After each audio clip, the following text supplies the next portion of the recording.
എൻ്റെ ഒരു കാഴ്ചപ്പാടിൽ അധികം വൈകാതെ അമേരിക്കയുടെ ഒരു കോളനിയായിട്ട് പാകിസ്ഥാൻ മാറും എന്നാണ് എനിക്ക് തോന്നുന്നത്.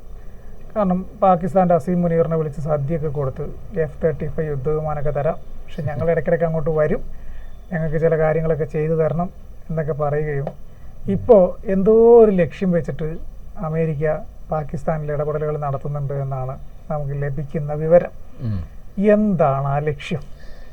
അതായത് ട്രംപ് കഴിഞ്ഞ ദിവസം നടത്തിയൊരു പ്രസ്താവന, അത് ലോകത്തെ എല്ലാവർക്കും വലിയൊരു കൗതുകമാണ് ഉണ്ടായത്. സാധാരണ പാകിസ്ഥാനിൽ നിന്ന് വരുന്ന വാർത്തകൾ അത്തരത്തിലുള്ളതാണല്ലോ.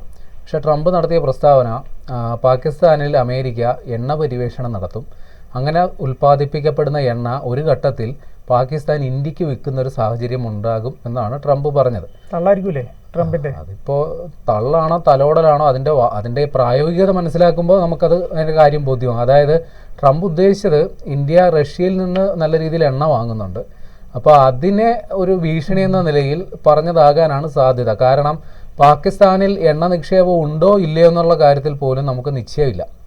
അപ്പോൾ പിന്നെ അവിടെ എണ്ണ പരിവേഷണം നടത്തും എന്നുള്ള കാര്യത്തിൽ എന്തടിസ്ഥാനത്തിലാണ് ട്രംപ് പറഞ്ഞത് എന്നുള്ള കാര്യത്തിലും ചർച്ചകൾ ഇപ്പോൾ പുരോഗമിക്കുന്നുണ്ട്. അപ്പോൾ ചില വസ്തുതകൾ ഇപ്പോൾ വന്നിട്ടുണ്ട്. അതായത് പാകിസ്ഥാൻ്റെ ഇതുവരെ അവർ വെളിപ്പെടുത്തിയിട്ടുള്ള എണ്ണ നിക്ഷേപം എന്ന് പറയുന്നത് കൃത്യമായി പറഞ്ഞാൽ 353.5 മില്യൺ ബാരൽ എണ്ണ നിക്ഷേപം അവർക്കുണ്ട് എന്നുള്ളതാണ് കണക്ക്. എന്നാൽ ഇന്ത്യക്ക് അതേസമയം 4.8 ബില്യണാണ്. മില്യൺ അല്ല, ബില്യൺ. മില്യൻ്റെ എത്രയോ മടങ്ങ് വലുതാണ് ബില്യൺ എന്ന് പറയുന്നത്. അപ്പോൾ 4.8 ബില്യൺ ബാരൽ എണ്ണ നിക്ഷേപമുള്ള രാജ്യമാണ് ഇന്ത്യ. എന്നിട്ട് പോലും ഇന്ത്യക്ക് ആവശ്യമുള്ളതിൻ്റെ 85% എണ്ണ വിദേശ രാജ്യങ്ങളിൽ നിന്ന് വാങ്ങുകയാണ്. അപ്പോൾ ഒന്ന് ആലോചിച്ച് നോക്കിയേ പാകിസ്ഥാൻ്റെ അവസ്ഥ അപ്പോൾ എത്ര ദയനീയമാണെന്ന്. പാകിസ്ഥാൻ്റെ മൊത്തം GDPയുടെ 25% തുക ചെലവഴിക്കപ്പെടുന്നത് വിദേശ രാജ്യത്ത് നിന്ന് എണ്ണ വാങ്ങുന്നതിന് വേണ്ടിയിട്ടാണ്.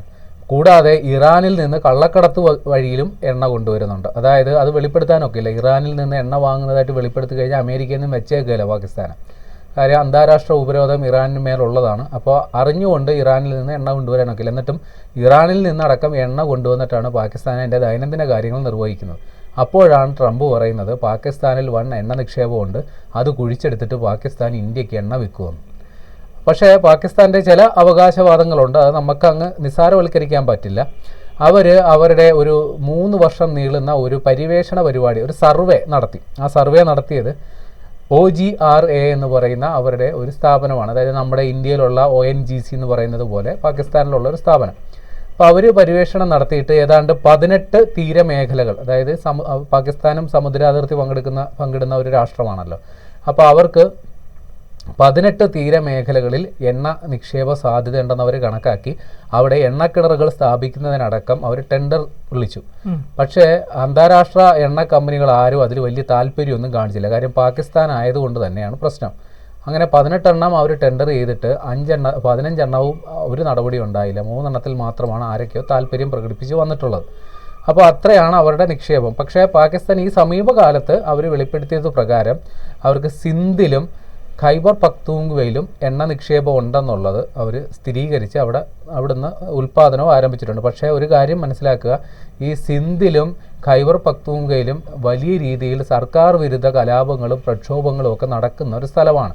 പ്രത്യേകിച്ച് ഖൈബർ പഖ്തൂൺഖ്വ. അവിടെ ഈ പാകിസ്ഥാനി താലിബാൻ എന്ന് പറയുന്നൊരു വിഭാഗമുണ്ട്.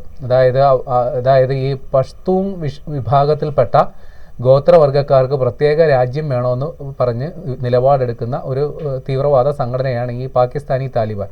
അപ്പോൾ അവരുടെ വലിയ ഇടപെടൽ നടക്കുന്ന മേഖലയാണ് അവിടെ. അപ്പോൾ അവിടെ ഇനിയിപ്പോൾ എണ്ണ പരിവേഷണം സുഗമമായി നടക്കും എന്നുള്ള കാര്യത്തിലൊക്കെ ആശങ്കയുണ്ട്. ഇനി പാകിസ്ഥാൻ അവകാശപ്പെടുന്നത് അവർക്ക് വലിയ രീതിയിലുള്ള എണ്ണ സമ്പത്തുണ്ട്, അതിനു വേണ്ടിയിട്ടാണ് ഇവർ സർവേ നടത്തിയത്. അതൊക്കെ യാഥാർത്ഥ്യമായാൽ എണ്ണ ഉൽപ്പാദക രാജ്യങ്ങളുടെ പട്ടികയിൽ 4ാം സ്ഥാനത്തേക്ക് പാകിസ്ഥാൻ എത്തും എന്നുള്ളതാണ് അവരുടെ ഒരു അവകാശവാദം.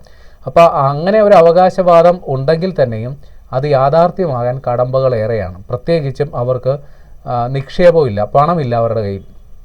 അവർക്ക് സ്വന്തം നിലയിൽ ഒരു എണ്ണ സംസ്കരണശാല സ്ഥാപിക്കുന്നതിനോ വിപുലമായ രീതിയിൽ എണ്ണ പരിവേഷണം നടത്തുന്നതിനോ ഖനനം നടത്തുന്നതിനോ മുടക്കാനായിട്ട് അവരുടെ കയ്യിൽ കാശില്ല. അതായത് അവരിപ്പോൾ ദൈനംദിന ആവശ്യങ്ങൾ നിറവേറ്റുന്നത് എന്തിന്, പ്രതിരോധ ബജറ്റ് പോലും ലോക ബാങ്കിൽ നിന്നും ഏഷ്യൻ ഡെവലപ്മെൻറ്റ് ബാങ്കിൽ നിന്നൊക്കെ വായ്പ എടുത്തിട്ടാണ് അവർ നിർവഹിച്ചു പോകുന്നത്. അപ്പോൾ ഇത്തരം വലിയ ഒരു ബൃഹത് സംരംഭത്തിന് മുടക്കാനായിട്ട് അവരുടെ കയ്യിൽ കാശില്ല.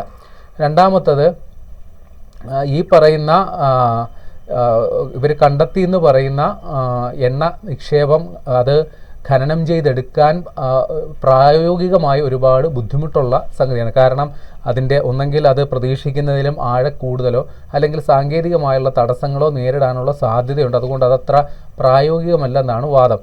പിന്നെ ഉള്ളത്, പാകിസ്ഥാനിൽ ഇത്തരം വലിയ ബൃഹത് പദ്ധതികളെ ഏറ്റെടുത്ത് നടപ്പിലാക്കാൻ പറ്റിയ സാങ്കേതിക തികവുള്ളവരില്ല, അല്ലെങ്കിൽ സാങ്കേതിക വിദ്യ അവരുടെ ഇല്ല എന്നുള്ളതാണ്. അപ്പോൾ ഈ കടമ്പകളൊക്കെ അതിജീവിച്ച് വേണം അവർക്ക് ഈ എണ്ണ ഉൽപ്പാദിപ്പിച്ചെടുക്കാൻ. അപ്പോൾ അവർക്ക് തീർച്ചയായിട്ടും മറ്റേതെങ്കിലും ഒരു സ്വകാര്യ കമ്പനിയെയോ മറ്റേതെങ്കിലും രാജ്യത്തെയോ ഇതിനു വേണ്ടി ആശ്രയിക്കേണ്ടി വരും. ഈ ഒരു ഗ്യാപ്പ് മുതലെടുത്തിട്ടാണ് ഇപ്പോൾ അമേരിക്കൻ പ്രസിഡന്റ് ട്രംപ് അങ്ങോട്ടേക്ക് വലിഞ്ഞു കയറുന്നത്. അപ്പോൾ അമേരിക്കയുടെ മുൻകാല ചരിത്രങ്ങൾ പരിശോധിക്കുമ്പോൾ നമുക്കറിയാം, അവരേത് രാജ്യത്ത് കടന്നു കയറിയാലും അവർക്ക് സ്വാതന്ത്ര്യം അനുവദിച്ചു കൊടുത്താലും ആ രാജ്യത്തെ അവരുടെ ഒരു കോളനിയാക്കി മാറ്റുക എന്നുള്ളതാണ് അവരുടെ അജണ്ട. ഇപ്പോൾ ഇറാഖിലും അതേപോലെ ഇറാനിലുമൊക്കെ അമേരിക്ക സൈനികമായി ഇടപെട്ടതിൻ്റെ യഥാർത്ഥ കാരണം അവിടെയുള്ള എണ്ണ സമ്പത്തുകളാണ്. അപ്പോൾ ഈ പാകിസ്ഥാനിൽ ഈ പറയുന്നത് പോലെ വലിയ എണ്ണ നിക്ഷേപം ഉണ്ടെങ്കിൽ അതിൽ കൃത്യമായി അമേരിക്കയ്ക്ക് ഒരു കണ്ണുണ്ടാകണം. അങ്ങനെ അമേരിക്ക കടന്നു വന്നു കഴിഞ്ഞാൽ അതോടുകൂടി പാകിസ്ഥാൻ്റെ കഷ്ടകാലം ആകും എന്നുള്ള കാര്യത്തിലും ഉറപ്പാണ്. ഇനി എന്തുകൊണ്ട് ട്രംപ് ഇത്തരത്തിലൊരു സാഹസത്തിന് മുതിരുന്നു എന്ന് ചോദിച്ചാൽ, അമേരിക്കയുടെ തന്നെ ഒരു ഏജൻസി ഉണ്ട്. ആ ഏജൻസിയുടെ പേര് US എനർജി ഇൻഫർമേഷൻ അഡ്മിനിസ്ട്രേഷൻ. അപ്പോൾ അവരുടെ കണക്ക് പ്രകാരം പാകിസ്ഥാനിൽ ഏതാണ്ട് 9 ബില്യൺ ബാരൽ എണ്ണ ഉൽപ്പാദിപ്പിക്കാനായിട്ടുള്ള സംഗതികൾ അല്ലെങ്കിൽ അതിനുള്ള വിഭവമുണ്ട് എന്നുള്ളതാണ് അവരുടെ ഒരു കണക്കുകൂട്ടൽ. പക്ഷേ അങ്ങനെ ഉണ്ടെങ്കിൽ തന്നെയും അത് ഖനനം ചെയ്തെടുക്കാൻ അല്ലെങ്കിൽ അത് ഊറ്റിയെടുക്കാനായിട്ടുള്ള പ്രായോഗികമായിട്ടുള്ള നിരവധി കടമ്പകളും ബുദ്ധിമുട്ടുകളുമുണ്ട്. അതാണ് ഞാൻ നേരത്തെ പറഞ്ഞത്. അതായത് നിലവിൽ എന്തുകൊണ്ട് പാകിസ്ഥാനിൽ നിന്ന് അമേരിക്ക എണ്ണ ഉൽപ്പാദിപ്പിക്കുന്നു അല്ലെങ്കിൽ അത്തരമൊരു പ്രഖ്യാപനം നടത്തുന്നു എന്നുള്ളതിൻ്റെ ഉത്തരം വളരെ ലളിതമാണ്. കാരണം ഇന്ത്യയെ സമ്മർദ്ദത്തിലാക്കുക എന്നുള്ള ഒരു തന്ത്രമാണ്. കാര്യം ഇന്ത്യ ചൈനയോടും റഷ്യയോടും വലിയ രീതിയിൽ അടുക്കുന്നു എന്നുള്ളത് അമേരിക്കയെ വല്ലാണ്ട് അസ്വസ്ഥമാക്കുന്നുണ്ട്. പ്രത്യേകിച്ചും റഷ്യയിൽ നിന്ന് ഇന്ത്യ വൻതോതിൽ എണ്ണ വാങ്ങുന്നതും അമേരിക്കയ്ക്ക് ഉൾക്കൊള്ളാനാകാത്ത സാഹചര്യമാണ്.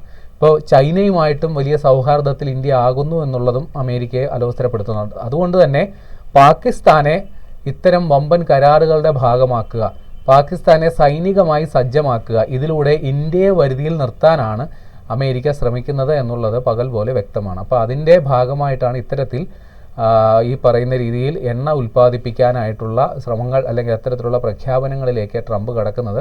പക്ഷേ ഇത് എത്രത്തോളം അത് പ്രായോഗികമാണ്, അത് എത്രത്തോളം നടപ്പിലാകുന്ന സംഗതിയാണെന്നുള്ളത് നമ്മൾ ഈ നേരത്തെ പറഞ്ഞ കാരണങ്ങൾ തന്നെ പരിശോധിച്ചാൽ മനസ്സിലാകും. അത് ഒരു സമ്മർദ്ദ തന്ത്രത്തിൻ്റെ ഭാഗമാകാനാണ് സാധ്യത. അല്ലാണ്ട് പാകിസ്ഥാനിൽ ഈ പറയുന്ന തരത്തിലുള്ള വൻതോതിലുള്ള എണ്ണ നിക്ഷേപമോ അല്ലെങ്കിൽ അതിനെ സഹായിക്കുന്ന തരത്തിലുള്ള അടിസ്ഥാന സൗകര്യങ്ങളോ ഇല്ല എന്നുള്ളതാണ് വാസ്തവം.